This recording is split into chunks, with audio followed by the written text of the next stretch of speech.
गुरुर्ब्रह्मा गुरुर्विष्णु गुरुर्देवो महेश्वरः गुरुर्साक्षात् परब्रह्म तस्मै श्री गुरुवे नमः। ॐ गजाननं भूतगणाधिसेवितं कपितजम्बुफलचारुभक्षणम् उमासुतं शोकविनाशकारिणं नमामि विघ्नेश्वरपादपङ्कजं। सच्चिदानन्दरूपाय विश्वोत्पत्त्यादिहेतवे तापत्रे विनाशाय श्रीकृष्णाय वयं नमः। बोलो वृंदावन बिहारी लाल की जय, बोलो बांके बिहारी लाल की जय। आज हम आपको श्रीमद् भागवत महापुराण में महारास की कथा सुनाएंगे। श्री कृष्ण भगवान अंतर ध्यान हो गए। फिर गोपियों ने ब्रह गीत गाया, करुण पुकार की तो भगवान प्रकट हुए। फिर उन्होंने उनको बहुत उल्हाना दिया, पूछा कि भाई प्रेम करने वालों से जो प्रेम करते हैं, जो प्रेम करने वालों से प्रेम नहीं करते, और कुछ ऐसे होते हैं कि जो दोनों से ही प्रेम नहीं करते। ये विस्तार पूर्वक अब से पहले आपने सुना। तो भगवान ने बहुत ही सरल उदाहरण दे के उनको बताया, वो आपने सुन लिया होगा। अब महारास की कथा आपको सुनाते हैं। मन को एकाग्र करके श्रवण करें और धर्म लाभ प्राप्त करें। इस महारास में कोई संशय ना करे। जिन्होंने गुरु मंत्र ले रखा है वो तो संशय करेंगे नहीं, और जिन्होंने गुरु मंत्र नहीं लिया है वो घोर कलयुग में गोते लगाते हुए उसमें संशय करते रहेंगे और जन्म मरण के चक्कर में पड़े रहेंगे। इसीलिए गुरु बनाने अति आवश्यक है, क्योंकि कोई अगर भोले बाबा के समान भी अगर हो जाए तो भी उसका उद्धार नहीं हो सकता, क्योंकि बिना गुरु के किसी की गति नहीं होती। ऐसा शास्त्रों में कहा गया है, रामचरितमानस में भी कहा गया है। इसलिए जिन्होंने बनाए हुए हैं गुरु, वो तो प्रतिदिन गुरु जी की आरती अपने मन मंदिर में करते ही हैं कि मेरा अंतर तिमिर मिटाओ मेरे सतगुरु। ये आरती तो आप सभी करते ही हैं। और गुरु पूर्णमासी पे विशेष गुरु जी की आरती की जाती है। और जब तक गुरु के दर्शन नहीं हो जाते तब तक जल भी नहीं पीते हैं, ऐसा नियम है। और वैसे तो नियम बहुत हैं कि जो 41 पूर्णमासी का संकल्प लेते हैं कि 41 पूर्णमासी तक हम ये संकल्प लेते हैं कि बिना गुरु के दर्शन के हम जल भी ग्रहण नहीं करेंगे। चाहे गुरु जी गाजियाबाद में हो, चाहे कलकत्ता में हो, चाहे विदेश में हो, उनके दर्शन करके ही वो जल ग्रहण करते हैं, क्योंकि गुरुजी भी फिर परीक्षा लेते हैं। तो गुरु पूर्णमासी पर विशेष उनकी पूजा होती है। अब वो तो हम आपको विस्तार पूर्वक बताएंगे नहीं, क्योंकि महाराज की कथा कोई साधारण कथा नहीं है। अब आप महाराज की कथा में प्रवेश करिए। श्री सुखदेव जी कहते हैं कि राजन, गोपियाँ भगवान की इस प्रकार प्रेम भरी सुमधुर वाणी सुनकर जो कुछ विरह जन्य ताप शेष था, उससे भी मुक्त हो गई और सौंदर्य माधुर्य निधि प्राण प्यारे के अंग संग से सफल मनोरथ हो गई। भगवान श्री कृष्ण की प्रेयसी और सेविका गोपियाँ एक दूसरे की बाह में बाह डाले खड़ी थी। उन स्त्री रत्नों के साथ यमुना जी के पुलिन पर भगवान ने अपनी रसमयी रास क्रीड़ा प्रारंभ की। संपूर्ण योगों के स्वामी भगवान श्री कृष्ण दो दो गोपियों के बीच में प्रकट हो गए और उनके गले में अपना हाथ डाल दिया। इस प्रकार एक गोपी और एक कृष्ण, यही क्रम था। सभी गोपियाँ ऐसा अनुभव करती थीं कि हमारे प्यारे तो हमारे ही पास है। इस प्रकार सहस्त्र सहस्त्र गोपियों से शोभायमान भगवान श्री कृष्ण का दिव्य रातोत्सव प्रारंभ हुआ। उस समय आकाश में सतसत विमानों की भीड़ लग गई। सभी देवता अपनी अपनी पत्नियों के साथ वहाँ पहुँचे। रासोत्सव के दर्शन की लालसा से, उत्सुकता से उनका मन उनके बस में नहीं था। स्वर्ग की दिव्य दुमदुमियाँ अपने आप बाज उठी। स्वर्गीय पुष्पों की वर्षा होने लगी। गंधर्व गान अपनी अपनी पत्नियों के साथ भगवान के निर्मल यश का गान करने लगी। रास मंडल में सभी गोपियाँ अपने प्रियतम श्याम सुंदर के साथ नृत्य करने लगीं। उनकी कलाइयों के कंगन, पैरों के पाजेब और करधनी के छोटे छोटे घुंघरू एक साथ बज उठे।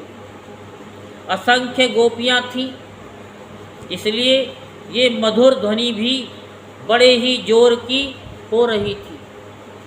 यमुना जी की रमण रेती पर ब्रज सुंदरियों के बीच में भगवान श्री कृष्ण की बड़ी अनोखी शोभा हुई। ऐसा जान पड़ता था मानो अगणित पीली पीली दमकती हुई स्वर्ण मणियों के बीच में ज्योतिर्मयी नीलमणि चमक रही हो। नृत्य के समय गोपियाँ तरह तरह से झुमुक झुमुक कर अपने पांव कभी आगे बढ़ाती और कभी पीछे हटा लेती। कभी गति के अनुसार धीरे धीरे पांव रखती, तो कभी बड़े वेग से, कभी चाक की तरह घूम जाती, कभी अपने हाथ उठा उठा करके भाव बताती, तो कभी विभिन्न प्रकार से उन्हें चमकाती, कभी बड़े कलापूर्ण ढंग से मुस्कुराती, तो कभी भौहें मटकाती। नाचते नाचते उनकी पतली कमर ऐसी लचक जाती थी मानो टूट गई हो। झुकने, बैठने, उठने और चलने की फुर्ती से उनके स्तन हिल रहे थे तथा वस्त्र उड़े जा रहे थे। कानों के कुंडल हिल हिल कर कपोलों पर आ जाते थे। नाचने के परिश्रम से उनके मुंह पर पसीने की बूंदें झलकने लगती थी। केशों की चोटियाँ कुछ ढीली पड़ गई थी, नीवी की गांठें खुली जा रही थी। इस प्रकार नटवर नंदलाल की परम प्रेयसी गोपियाँ उनके साथ गा गा करके नाच रही थी। परीक्षित उस समय ऐसा जान पड़ता था मानो बहुत से श्री कृष्ण तो सामले सामले मेघमंडल हैं और उनके बीच बीच में चमकती हुई गोरी गोपियाँ बिजली हैं। उनकी शोभा असीम थी। गोपियों का जीवन भगवान की रति है, प्रेम है। वे श्री कृष्ण के और श्री कृष्ण से सटकर नाचते नाचते ऊंचे स्वर से मधुर गान कर रही थी। श्री कृष्ण का संस्पर्श पा पाकर और भी आनंद मगन हो रही थी। उनके राग रागनियों से पूर्ण गान से यह सारा जगत अब भी गूंज रहा है, आज भी गूंज रहा है। कोई गोपी भगवान के साथ उनके स्वर में स्वर मिलाकर के गा रही थी। वह श्री कृष्ण के स्वर की अपेक्षा और भी ऊंचे स्वर से राग आलापने लगी। उसके विलक्षण और उत्तम स्वर को सुनकर वे बहुत ही प्रसन्न हुई और वाह वाह करके उसकी प्रशंसा करने लगी। उसी राग को एक दूसरी सखी ने ध्रुपद में गाया। उसका भी भगवान ने बहुत सम्मान किया। एक गोपी नृत्य करते करते थक गई। उसकी कलाइयों से कंगन और चोटियों से बेला के फूल खिसकने लगी। तब उसने अपने बगल में ही खड़े मुरली मनोहर श्याम सुंदर के कंधे को अपनी बाह से कस करके पकड़ लिया। भगवान श्री कृष्ण ने अपना एक हाथ दूसरी गोपी के कंधे पर रखा था। वह स्वभाव से तो कमल के समान सुगंध से युक्त था ही, उस पर बड़ा सुगंधित चंदन का लेप भी था। उसकी सुगंध से वह गोपी पुलकित हो गई। उसका रोम रोम खिल उठा। उसने झट से उसे चूम लिया। एक गोपी नृत्य कर रही थी। नाचने के कारण उसके कुंडल हिल रहे थे। उनकी छटा से उसके कपोलों और भी चमक रहे थे। उसने अपने कपोलों को भगवान श्री कृष्ण के कपोल से सटा दिया और भगवान ने उसके मुंह में अपना चबाया हुआ पान दे दिया। कोई गोपी नूपुर और करधनी के घुंघरुओं को झनकारती हुई नाच और गा रही थी। जब बहुत थक गई तब उसने अपने बगल में ही खड़े श्याम सुंदर के शीतल कर कमल को अपने दोनों स्तनों पर रख लिया। परीक्षित, गोपियों का सौभाग्य लक्ष्मी जी से भी बढ़कर के है। लक्ष्मी जी के परम प्रियतम एकांत वल्लभ भगवान श्री कृष्ण को अपने परम प्रियतम के रूप में पाकर गोपियाँ गान करती हुई उनके साथ विहार करने लगी। भगवान श्री कृष्ण ने उनके गलों को अपने भुजा पास में बांध रखा था। उस समय गोपियों की बड़ी अपूर्व शोभा थी। उनके कानों में कमल के कुंडल शोभायमान थे। घुंघराली अलके कपोलों पर लटक रही थीं। पसीने की बूंदें झलकने से उनके मुख की छटा निराली हो गई। वे रास मंडल में भगवान श्री कृष्ण के साथ नृत्य कर रही थीं। उनके कंगन और पाजेबों के बाजे बज रहे थे। भोरे उनके तार सुर में अपना सुर मिलाकर के गा रहे थे और उनके जूड़ों तथा चोटियों में गुथे हुए फूल गिरते जा रहे थे। परीक्षित, जैसे नन्हा सा शिशु निर्विकार भाव से अपनी परछाई के साथ खेलता है, वैसे ही रमारमण भगवान श्री कृष्ण कभी उन्हें अपने हृदय से लगा लेते, कभी हाथ से उनका अंग स्पर्श करते, कभी प्रेम भरी तिरछी चितवन से उनकी ओर देखते, तो कभी लीला से उन्मुक्त हंसी हंसने लगते। इस प्रकार उन्होंने ब्रज सुंदरियों के साथ क्रीड़ा की, विहार किया। परीक्षित, भगवान के अंगों का स्पर्श प्राप्त करके गोपियों की इंद्रियां प्रेम और आनंद से विहल हो गई। उनके केश बिखर गए, फूलों के हार टूट गए और गहने अस्त व्यस्त हो गए। वे अपने केश, वस्त्र और कंचुकी को भी पूर्णतया संभालने में असमर्थ हो गई। भगवान श्री कृष्ण की ये रास क्रीड़ा देखकर स्वर्ग की देवांगनाएं भी मिलन की कामना से मोहित हो गई और समस्त तारों तथा ग्रहों के साथ चंद्रमा चकित विस्मित हो गए। परीक्षित, यद्यपि भगवान आत्मा राम हैं, उन्हें अपने अतिरिक्त और किसी की भी आवश्यकता नहीं है, फिर भी उन्होंने जितनी गोपियाँ थी उतने ही रूप धारण किए और खेल खेल में उनके साथ इस प्रकार विहार किया।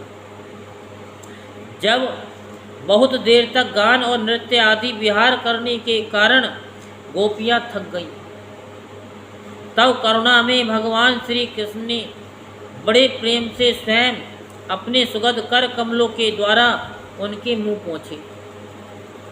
परीक्षित, भगवान के कर कमल और नख स्पर्श से गोपियों को बड़ा आनंद हुआ।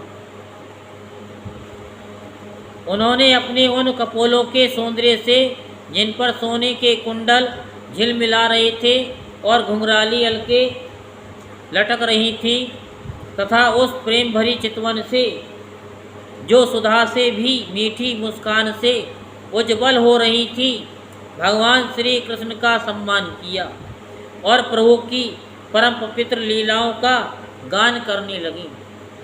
इसके बाद जैसे थका हुआ गजराज किनारों को तोड़ता हुआ हथनियों के साथ जल में घुसकर क्रीड़ा करता है, वैसे ही लोक और वेद की मर्यादा का अतिक्रमण करने वाले भगवान ने अपनी थकान दूर करने के लिए गोपियों के साथ जल क्रीड़ा करने के उद्देश्य से यमुना के जल में प्रवेश किया। उस समय भगवान की वनमाला गोपियों के अंग की रगड़ से कुछ कुचल सी गई थी और उनके वक्ष स्थल की केसर से वह रंग भी गई थी। उसके चारों ओर गुनगुनाते हुए भोरे उनके पीछे पीछे इस प्रकार चल रहे थे कि मानो गंधर्व राज उनकी कीर्ति का गान करते हुए पीछे पीछे चल रहे हों। परीक्षित, यमुना जल में गोपियों ने प्रेम भरी चितवन से भगवान की ओर देख देख कर तथा हंस हंस कर उन पर इधर उधर से जल की खूब बौछारें डाली। जल उलीच उलीच कर उन्हें खूब नहलाया। विमानों पर चढ़े हुए देवता पुष्पों की वर्षा करके उनकी स्तुति करने लगे। इस प्रकार यमुना जल में स्वयं आत्मा राम भगवान श्री कृष्ण ने गजराज के समान जल विहार किया। इसके बाद भगवान श्री कृष्ण ब्रज युक्तियों और भौरों की भीड़ से घिरे हुए यमुना तट के उपवन में गए। वह बड़ा ही रमणीय था। उसके चारों ओर जल और स्थल में बड़ी सुंदर सुगंध वाले फूल खिले हुए थे। उनकी सुवास लेकर मंद मंद वायु चल रही थी। उसमें भगवान इस प्रकार विचरण करने लगे जैसे मदमस्त गजराज हथनियों के झुंड के साथ घूम रहा हो। परीक्षित, शरद की वह रात्रि जिसके रूप में अनेक रात्रियां पुंजीभूत हो गई थी, बहुत ही सुंदर थी। चारों ओर चंद्रमा की बड़ी सुंदर चांदनी छिटक रही थी।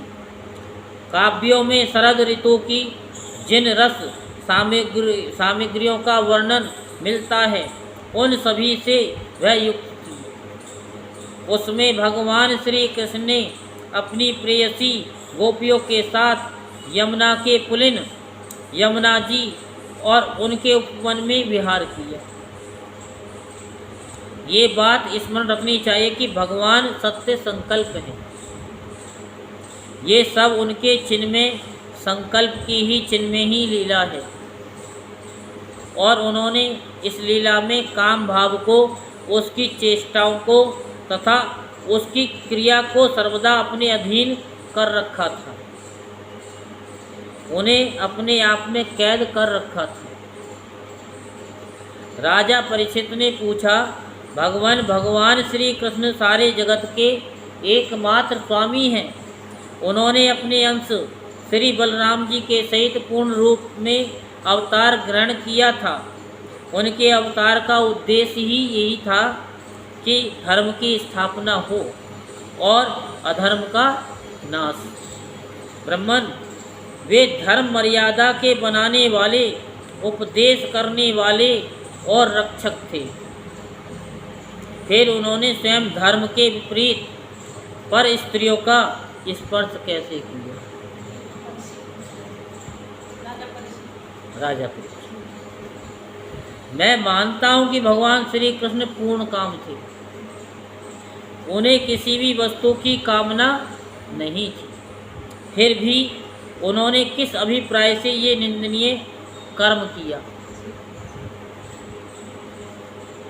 परम ब्रह्मचारी मुनीश्वर, आप कृपा करके मेरा ये संदेह मिटाइए।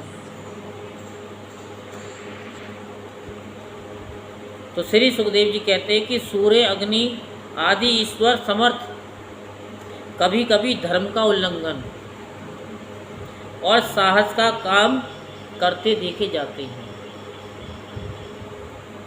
अब ऐसे समझो, जो बॉर्डर पे खड़े हैं वो जब गोली मार देते हैं दुश्मनों को, तो क्या उनको फांसी की सज़ा मिलती है? उन्हें मेडल मिलती है। और अगर अगर किसी को कोई गोली वैसे जो ना हो, फौजी, और कोई वैसी गोली मार दे तो उसे फिर फांसी की सज़ा मिलती है, नहीं मिलती? तो अंतर हो गया ना। मर्डर तो दोनों तरफ ही है, लेकिन वहाँ वो देश के लिए है, वही चीज़ बता रहे हैं। लेकिन उसमें भी अंतर है। अब आगे सुनो। परंतु उन कामों से उन तेजस्वी पुरुषों को कोई दोष नहीं होता। देखो, अग्नि सब कुछ खा जाती है, परंतु उन पदार्थों के दोष से लिप्त नहीं होता। होती है अग्नि। जिन लोगों में ऐसी सामर्थ्य नहीं है, उन्हें मन से भी वैसी बात कभी नहीं सोचनी चाहिए। शरीर से करना तो दूर रहा, यदि मूर्खतावश कोई ऐसा काम कर बैठे तो उसका नाश हो जाता है। भगवान शंकर ने हलाहल विष पी लिया था। दूसरा कोई पिए तो वह जलकर भस्म हो जाएगा। इसलिए इस प्रकार के जो शंकर आदि ईश्वर हैं, अपने अधिकार के अनुसार उनके वचनों को ही सत्य मानना और उसी के अनुसार आचरण करना चाहिए।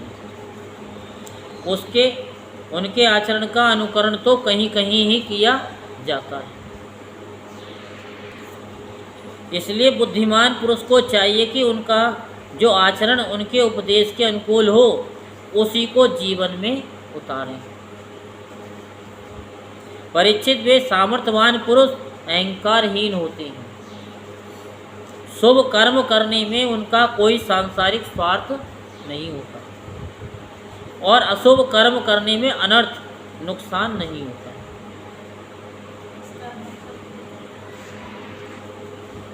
तो वे स्वार्थ और अनर्थ से ऊपर उठे होते हैं।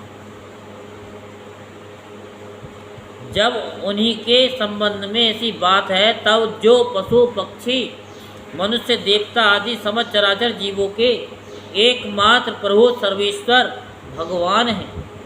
उनके साथ मानवीय शुभ और अशुभ का संबंध कैसे जोड़ा जा सकता है? जिनके चरण कमलों के रज का सेवन करके भक्तजन तृप्त हो जाते हैं, जिनके साथ योग प्राप्त करके उसके प्रभाव से योगी जन अपने सारे कर्म बंधन काट डालते हैं, और विचारशील ज्ञानी जन जिनके तत्व का विचार करके तत्व स्वरूप हो जाते हैं तथा समस्त कर्म बंधनों से मुक्त होकर स्वच्छंद विचरते हैं, वे ही भगवान अपने भक्तों की इच्छा से अपना चिन्ह में श्री विग्रह प्रकट करते हैं। तब भला उनमें कर्म बंधन की कल्पना हो ही कैसे सकती है? गोपियों के, उनके पतियों के और संपूर्ण शरीरधारियों के अंतःकरणों में जो आत्मा रूप से विराजमान है, जो सबके साक्षी और परम पति हैं, वही तो अपना दिव्य चिन्ह में श्री विग्रह प्रकट करके ये लीला कर रहे हैं।